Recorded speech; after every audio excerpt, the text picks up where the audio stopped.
Hi there, Lindsay here, the Frugal Crafter. Today we're going to take a look at the brand new Altenew metallic watercolor set. Altenew reached out to me a couple weeks ago and asked me if I would be interested in reviewing some of their watercolor products, and since some viewers had expressed interest in these metallic watercolors as well as their new 24 set of artist colors, I happily accepted their offer. So this set comes in a glossy cardstock box with a swatch on the back. And you might want to keep the boxes if you like to store your supplies on a shelf. They are a little easier to stack if you keep your sets in the boxes. But, you know, then you got to open a box to get to it. So, you know, I usually don't keep the boxes, but, you know, if you like to stack a bunch of things, it's a good idea. You've got the standard black tin with Altenew branding on it. This is going to be very similar to any other tin that holds 24 half pans. I painted that swatch there. And you've got the two wings that fold out. This stays out fairly level, so you're not going to have paint seeping through the hole there. This comes with a water brush as well. This is the water brush here. The cap pegs on the end, and it's got the Altenew branding on it. It's a very fine tip water brush, so it's nice for brush lettering, I imagine. I did try some, but I'm not good at it, but I'll show you that in a minute. Instead of getting half pans like the new metallic watercolor sets that have been coming out, instead of getting like 24 half pans in a tin this size, you're getting 14 full pans. So it's actually about it's basically like a whole pan of extra. Actually it might be like 2 pans, because typically you'd have 12 and this is 14. Yeah, so it'd be like getting 2 whole pans extra worth of paint. So although you get fewer colors than some of the other similar sets, which I'll show you in a minute, you do get more paint. I recommend spraying these paints before you use them and letting them sit for a couple minutes to help activate them. And I also recommend letting it dry out completely before you pack it away, just because I don't know about these metallic paints, but I have had metallic paints in the past have a tendency to mold.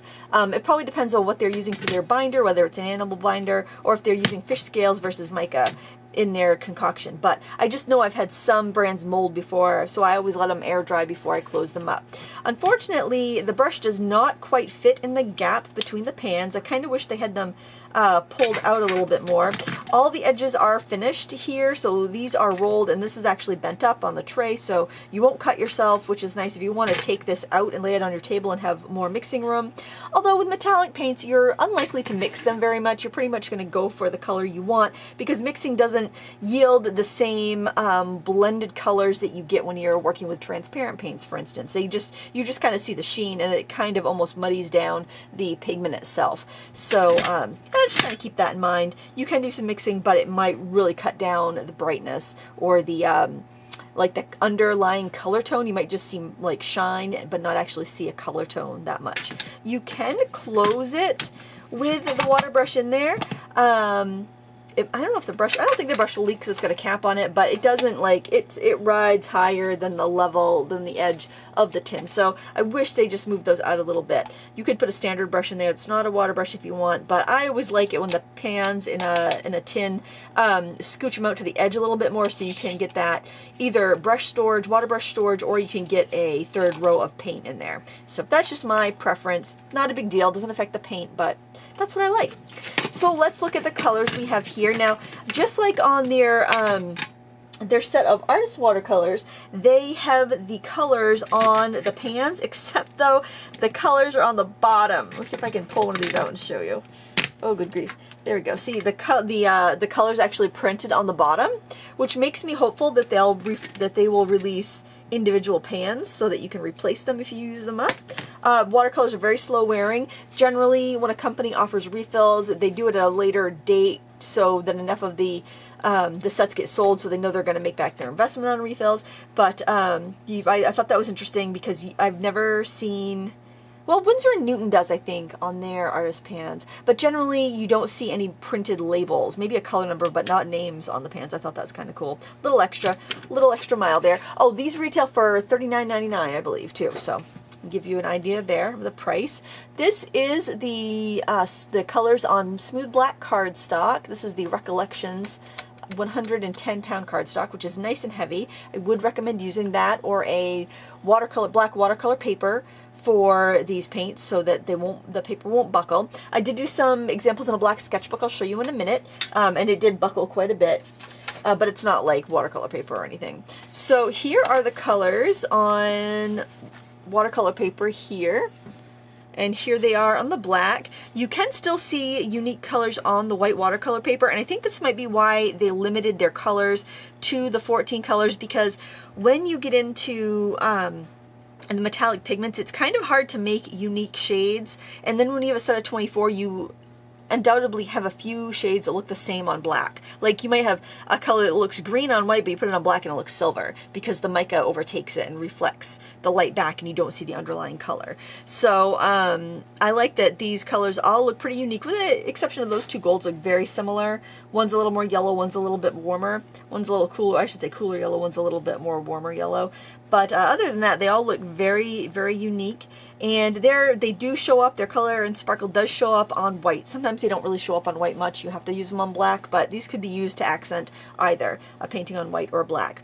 So when I got these, my first thought was that they reminded me of the Paul Rubens watercolors, which are my favorite metallic watercolors, the Paul Rubens set of 24 here. I'll just show you, I'll compare the swatches here. So these are the Paul Rubens, and there's the Altenew there. Very similar as far as shine, color payoff. Paul Rubens colors, they include a few glittery colors. I think they're called flash or flame or something. They've got, instead of a mica, it's more of a glitter. So you get more of like a sparkle, like a Wink of Stella pen, and as opposed to pearl, the pearl metallic. So that's just something I've noticed from the Paul Rubens. It also reminded me of the artsy ones, because the artsy ones reminded me of the Paul Rubens paints. Oh, I got their swatch right here. I didn't find the artsy ones to be quite as bright. The Paul Rubens set of 24 half pans, which actually is less paint than 14 full pans, that costs just under $50, but $49.99 I believe. The price can fluctuate because it's on Amazon. So the Paul Rubens one is more expensive. The artsy ones here, those are $39.99, same price as the Altenew. I find on white, these have beautiful, gorgeous colors. On black, a lot of the colors look the same and they're not as vibrant as the Altenew ones. So I don't know if you'd really notice a difference if you didn't have them side by side, but I wanted to point that out because you know, you don't need more than one set of metallic paints, so you might as well get the one that's going to do the job. And full disclosure, all of these paint sets were sent to me from brands that reached out to me and asked for a review. So I just want to let you know, I wouldn't have all these sets if it was in the brands, people asking me to review them and the brands offering. In fact, I didn't even contact the brands contacted me, and I'd already had people asking for reviews. So so yeah, you definitely do not need a bunch. I did find the texture of the paints in the Altenew set reminded me a lot of the texture of the paints in the Paul Rubens set, except of course the glittery ones, because the Altenew ones are all kind of metallic-y. But texture-wise, I thought then they were very similar looking. So I'll show you those side by side. You can see that. And then I got to thinking that maybe these were like the kohlrabi paints, because those are actually full pans. I have my board that's on an angle here on my table because I want to make sure there wasn't a lot of glare for you. So I grabbed my kohlrabi set and I thought, well, let me compare how they look. And because there are 8 metallics in the kohlrabi set, and they were not the same color. Some of the colors were similar, but they were not like exactly the same. It's not like I could go, aha, that's where they got their paint. There's some similar colors, but the texture on the pans were different. And actually the pans themselves, these have a slanted edge pan with no real identifiable markings on them, and the walls are thinner. Those are straight edge pan, a little bit bigger because of that, and just a little different. So, but I thought the swatches, actually, I'll show you the swatches of all my metallic paints in a second so we can compare them. The kohlrabi ones were very close, so that's what made me think, oh, I gotta go pull those paints out and see if they're the same. So, no, not the same, but they're quite comparable. So let me find my kohlrabi swatches. Actually, let's just go through and compare. Let me get rid of the things that are not the Altenew right now. So we just compared it with Artsy and with Paul Rubens. You know what? I'm just going to get that, set that to the side. So here is, you don't even need to see that. Let's just put the swatch out here for the Artsy. This is the Jack Richardson. I only had 2 colors of those. So not quite as colorful or sparkly, but yeah, they're all right. These are some handmade ones I made with eyeshadow, which are kind of lame on black. They look all right on white, but you know, that's maybe a DIY don't, maybe. I don't know. This one's a kohlrabi here on white. Let's compare it to the, or white swatch here. So it's pretty close. I mean, it's not bad.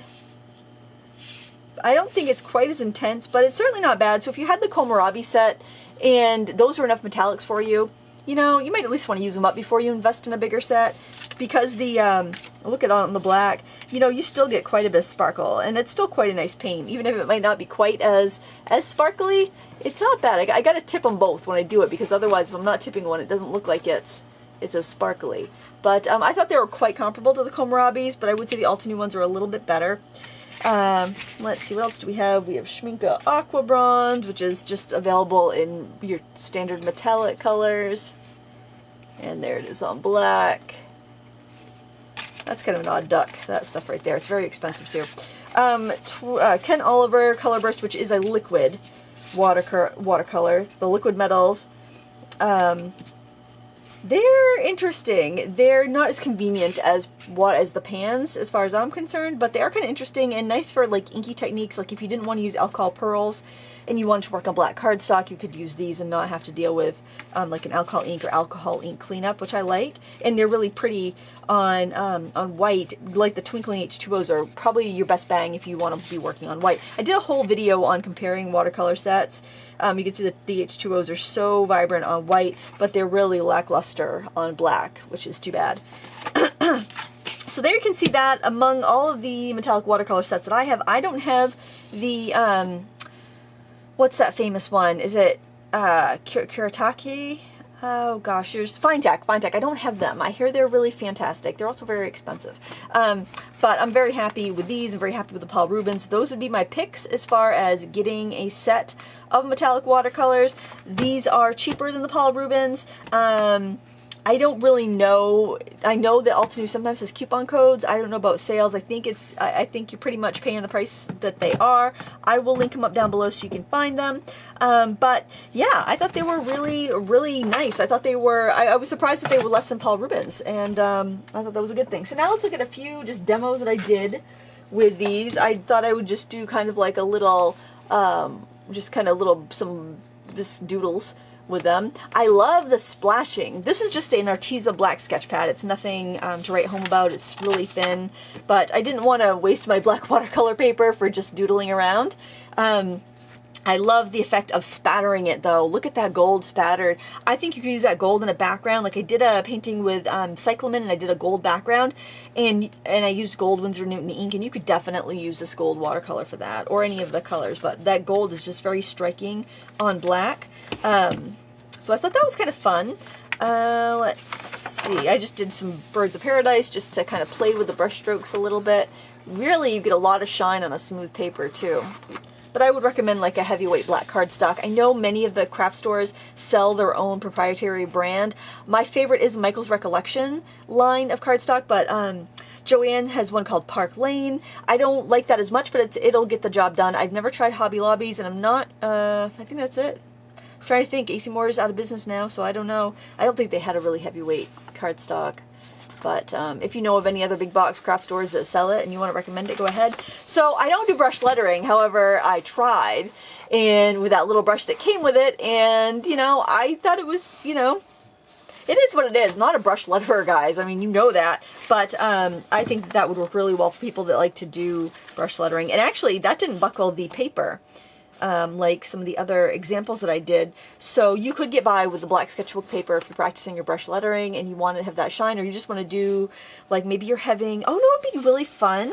These are perforated pages. What if you took like these and you're doing a birthday party, of course, after the, you know, COVID-19 virus scare is over, you're doing a birthday party for your kids, and you write each kid's name with the gold, or with the metallic pens, and you put that down in a place for their placemat. That would be so fun. And then you get to practice your brush why can't I say brush lettering?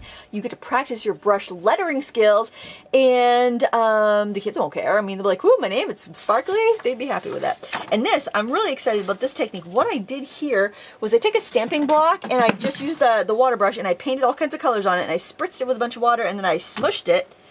And I absolutely love that. It almost looks like granite or something. It's just so pretty. I would definitely do a card background like this. I gotta remember that. In fact, I'll probably tear this out and put a note on it saying, do this for a card background, and write what I did. So, like in my little crafty recipe book, so I don't forget to try it. And then I spritzed it again, and I was able to get some other prints. And this looks like mountains, like volcanoes. This would be so cool on like an Asian card, I think, like Mount Fuji, maybe stamp some of those pagodas or some cranes or something. I think that would be fantastic. And yeah, that's just all my fooling around what I did with those paints. I think they're great quality. I would definitely give them a try. I know a lot of times, I'm not sure if these do have any sort of coordinating abilities with their other lines of inks and stuff. I only have a few Altenew inks and a couple stamp sets, so I can't really claim to be an expert on their line of products, but it doesn't say anything about it. This coordinating specifically with their line of products, but I think they're nice. I think these are nice. I think you would use these for a lot of different things, and I would rate them with like the Paul Rubens metallic watercolors, which happen to be my favorite. That said, if you already have metallic watercolors, you probably should use those up before you invest in more, because they take a long time to use up. I think the only metallic watercolor set I've ever used up, it was like the first Niji ones that I got. They were like super, super cheap. There wasn't a ton of paint in them, but you can have so much fun and do so many effects. And if you're not holding the swatches up against another brand's, it's not like you're really going to notice that they're not quite as sparkly as this brand. So as always, use what you have, but if you are looking for metallic watercolors, give these a consideration, because they are really nice. That's all I have for today. I want to thank you so much for watching. We'll go back to this swatch here. We'll show you the paints one more time. If you have any questions, go ahead and leave them below. And there you have it. And then when you're done, you've used them all up, you got a pretty tin that you can fill with paint and keep using. I have some metallic watercolors that come in a tube. I like the pans better. I find that a lot of times the metallic watercolors that come in a tube tend to crack when you squeeze them out onto a palette, and sometimes they separate in their tubes. So I definitely would recommend a pan over a tube in that case. But you could fill this up with whatever paints that you have that need a home, right? All right, it's getting noisy here. So much going on. The kids are home. Life is, as we know it, has changed. We'll see you next time. Happy crafting.